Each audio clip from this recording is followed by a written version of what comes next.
Good evening trade, स्वागत है आप सभी का हमारे YouTube channel stock market signal पर। आज है 17 अक्टूबर 2025 और हम मार्केट क्लोज हो चुकी है और हम इस वीडियो में पोस्ट मार्केट एनालिसिस करेंगे और जानेंगे कौन सा लेवल इंपॉर्टेंट है, कहाँ पे हम अपना प्लान कर रहे हैं, कहाँ पे एक इंपॉर्टेंट लेवल को फॉलो करते हुए ट्रेड लेना चाहिए। तो चलिए शुरू करते हैं। चैनल में पहली बार तो चैनल को सब्सक्राइब कर लीजिए। ट्रेड्स आगे बढ़ने से पहले डिस्क्लेमर, जो भी चार्ट पैटर्न हम यहाँ शेयर कर रहे हैं वो बस एजुकेशनल पर्पज से है, तो कृपया इस बात का ध्यान में रखते हुए ट्रेड करिएगा। तो चलिए सबसे इंपॉर्टेंट लेवल ड्रॉ करते हैं। यह एक माइनर पिवट था जिसका कि स्ट्रॉन्ग कल के दिन पे ब्रेकआउट आ गया और आज के दिन पे कंटिन्यूएशन पैटर्न जैसा बन रहा है और जो मेजर पिवट था उसका भी ब्रेकआउट आ चुका है और 25,660 के ऊपर आज के दिन पे हम लोग 25,709 के पास क्लोजिंग दिए हैं।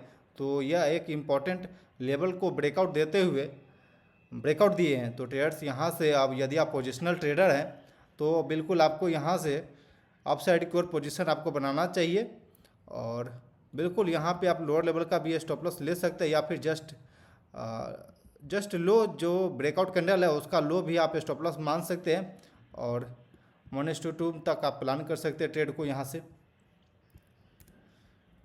यहाँ पे बिल्कुल क्लियर अब प्राइस एक्शन दिख रहा है कि अपसाइड की ओर जा रहे हैं हम लोग।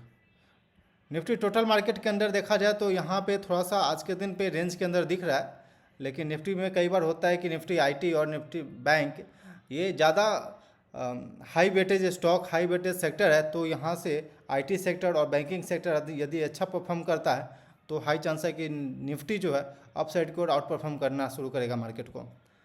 निफ्टी 500 का चार्ट देखेंगे तो यहाँ अभी तक रेजिस्टेंस को क्लीन नहीं कर पाया है, यानी कि इस रेजिस्टेंस को ब्रेकआउट देकर के हम लोग ऊपर नहीं आ पाए। तो थोड़ा सा यहाँ पे एक दिन और वेट कर लेते हैं, देखते हैं क्या होती है अगले दिन पे। अगला जो भी ट्रेडिंग सेशन आता है तो एक स्ट्रॉन्ग कैंडल के साथ अपसाइड की ओर मूवमेंट देता है और ब्रेकआउट देता है और सस्टेन कर जाते हैं तो ये बिल्कुल क्लियर दिखेगा अपसाइड की ओर जाते हुए। बट अभी फ़िलहाल यहाँ पे थोड़ा सा डाउटफुल लग रहा है तो हमें बिल्कुल यहाँ पे वेट करना चाहिए। बैंक निफ्टी देखेंगे ट्रेड्स तो बिल्कुल क्लियर कर चुका है, पिवट को भी ब्रेकआउट दे चुका है और प्रीवियस यहाँ से हम बिल्कुल क्लियर थे कि अब हम लोग अपसाइड की ओर जा रहे हैं। यदि आप पोजीशन जिस प्रकार निफ्टी के अंदर दिख रहा है सेम बिल्कुल उसी प्रकार बैंक निफ्टी के अंदर दिख रहा था, तो आप इधर लोअर लेवल का स्टॉप लॉस लेकर के प्लान करके आप ट्रेड करते तो लगभग 2000 पॉइंट तक का रनिंग आप आराम से अचीव कर सकते थे ट्रेड्स। तो बिल्कुल यहाँ पे ऐसा दिख रहा था, ब्रेकआउट दे चुका है, अब हम लोग अपसाइड की ओर जा रहे हैं। तो ट्रेड्स ये था पोजिशनल जो कि बिल्कुल क्लियर व्यू दिख रहा है अपसाइड को जाते हुए। अब बातें हैं इंट्राडे बेसिस पे, टाइम फ्रेम पे। निफ्टी 50 का टाइम फ्रेम देखते हैं सबसे पहले 15 मिनट टाइम फ्रेम पे और इम्पॉर्टेंट लेवल को ड्रा करते हैं जो कि 25,650 के पास आता है। 25,650 के पास एक इम्पॉर्टेंट लेवल है जहाँ पे कि आज के दिन पे हम लोग सपोर्ट लिए और अपसाइड की ओर जाने का कोशिश किया और वहीं से हायर साइड से बात किया जाए तो एक इम्पॉर्टेंट रजिस्टेंस है जो कि 25,780 के पास में है। 25,780 का एक रेंज बन चुका है। 25,780 से लेकर के 25,650 तक का लेवल एक इम्पॉर्टेंट रेंज बन चुका है। इस रेंज के बीच में कंसोलिडेशन देता है, हो सकता है कि 1-2 दिन कंसोलिडेट करे देन वापस से अपसाइड की ओर वापस ट्रेंड को कंटिन्यू करे, तो ये दिख सकता है। अब हम प्लान कर सकते हैं कैसे अगले दिन के लिए। तो सबसे इम्पोर्टेंट बाइंग जोन आपको दिखा है यहाँ पे, तो 25,550 का लेवल, 25,550 का लेवल एक स्ट्रॉन्ग बाइंग जोन है क्योंकि यहीं से आज के दिन पे रनिंग स्टार्ट हुआ था अपसाइड की ओर। एक बार के लिए हम टेस्ट भी किए सपोर्ट को और लेकिन बायर स्ट्रॉन्ग था तो प्राइस बिल्कुल अपसाइड की ओर कंटिन्यू किया और देन पुल बैक आया। तो यदि मान लीजिए कोई कारणवश हम लोग नीचे आते हैं तो हाई चांस है कि हम लोग 25,550 के पास से बाइंग देखने को मिलेगा। अगर हम लोग गैप अप खुलते हैं और सस्टेन कर जाते हैं 25,780 का लेवल और अपसाइड की ओर मूवमेंट देना शुरू करते हैं तो फिर हाई चांस है कि हम लोग 26,000 के लेवल को आराम से टच करेंगे और एक स्ट्रॉन्ग कैंडल के साथ अपसाइड की ओर दिखेगा शॉर्ट कवरिंग होते हुए।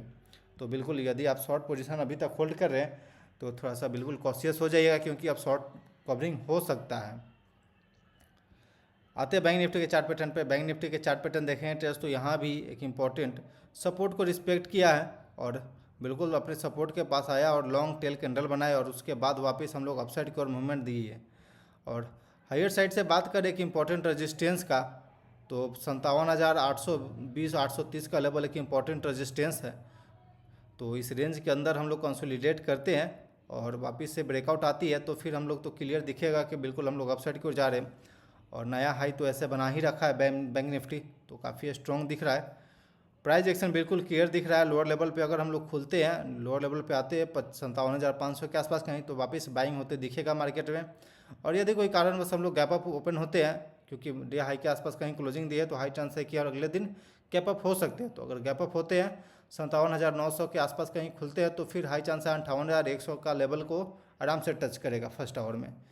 अगर डाउन साइड का बात करें, अगर हम लोग वापस कोई कारणवश डाउन साइड की ओर खुलते हैं और वापस ब्रेकडाउन देकर के नीचे जाते हैं, तो हाई चांस है कि बाइंग जनरेट होगा, क्योंकि लोअर लेवल पे अब सपोर्ट बनते हुए जा रहा है। यहाँ पे देखेंगे ट्रेड्स, तो एक इंपॉर्टेंट सपोर्ट बन चुका है 57,100 का लेवल। तो वापस अगर नीचे आती है तो वापस एक बार बाइंग जनरेट होगा। तो ट्रेड्स मार्केट बिल्कुल अप ट्रेंड में जा चुका है। पोजिशनल ट्रेडर आप हैं तो इस बात का ध्यान रखिएगा। आते हैं एनएससी के साइट पर और एक बार एडवांस डिक्लाइन देखें। एडवांस के अंदर में 1201 स्टॉक एडवांस साइड में है, डिक्लाइन साइड में 1873 स्टॉक है। यानी कि मूव तो था निफ्टी के अंदर में काफ़ी स्ट्रॉन्ग दिख रहा था, बट यहाँ पे स्टॉक वाइज अगर देखा जाए तो थोड़ा सा डिक्लाइन अधिक है एडवांस के मुकाबले। 1873 स्टॉक के अंदर में सेलिंग चला है, यानी कि लोअर लेवल पे क्लोजिंग दिया है।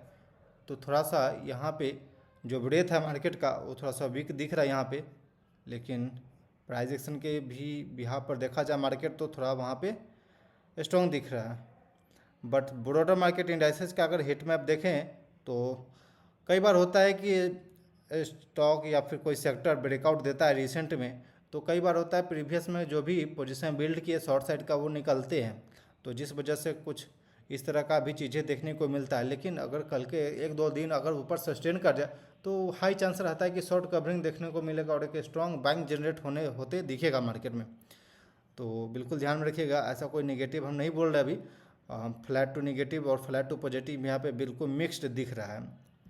बट प्राइस एक्शन बिल्कुल क्लियर क्या है रहा है निफ्टी के अंदर और बैंक निफ्टी के अंदर की स्ट्रॉन्ग मार्केट हो रही है। एफएमसीजी के अंदर बात करें सेक्टोरल इंडाइसेस का, तो 1% से अधिक तेज़ी देखने को मिला। मीडिया और आईटी में लगभग 1.5% तक का गिरावट देखने को मिला ट्रेड्स।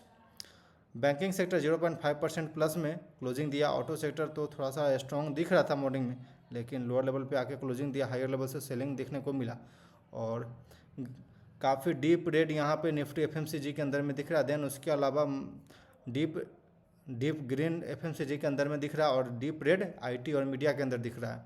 यानी कि मिक्स्ड ऐसा कुछ दिख रहा है यहाँ पे सेक्टोरल इंडाइसेस भी। तो बिल्कुल इस बात को ध्यान में रखिएगा ट्रेड्स। और यदि आप ब्रेकआउट पे ट्रेड करते तो बिल्कुल ब्रेकआउट को सस्टेन करने दीजिए। जो ही नहीं कि हर एक ब्रेकआउट सक्सेसफुल ही रहता है, हर एक ब्रेकआउट पे हम रिस्क ले सकते हैं नहीं।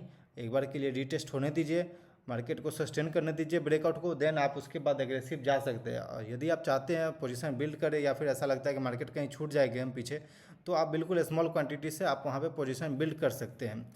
जैसे मान लीजिए हम 25% क्वांटिटी से अभी हम पोजीशन बिल्ड किए, लोअर लेवल पे स्टॉप लॉस है, देन प्राइस सस्टेन कर रहा है, धीरे धीरे हम पोजीशन बिल्ड कर रहे हैं। तो ये एक हो सकता है कि पार्शियली पोजीशन आप बिल्ड करिए ब्रेकआउट लेवल पे। इससे होगा क्या कि अगर मान लीजिए प्राइस अगर फॉल्स ब्रेकआउट देकर के नीचे जाती है तो फिर आप वहाँ पे बच पाएंगे और ज़्यादा बड़ा मैक्सिमम हेवी लॉस का सामना नहीं करना पड़ेगा। तो ट्रेड्स इसलिए ये आप कर सकते हैं। तो ट्रेड्स कैसा लगा ये वीडियो ज़रूर बताइएगा कमेंट सेक्शन में। अच्छा लगा तो अपने दोस्तों तक ज़रूर शेयर करिएगा। इन्फॉर्मेटिव लगा तो वीडियो को लाइक करिए, चैनल को सब्सक्राइब करिए। मिलते हैं फिर अगले दिन पे।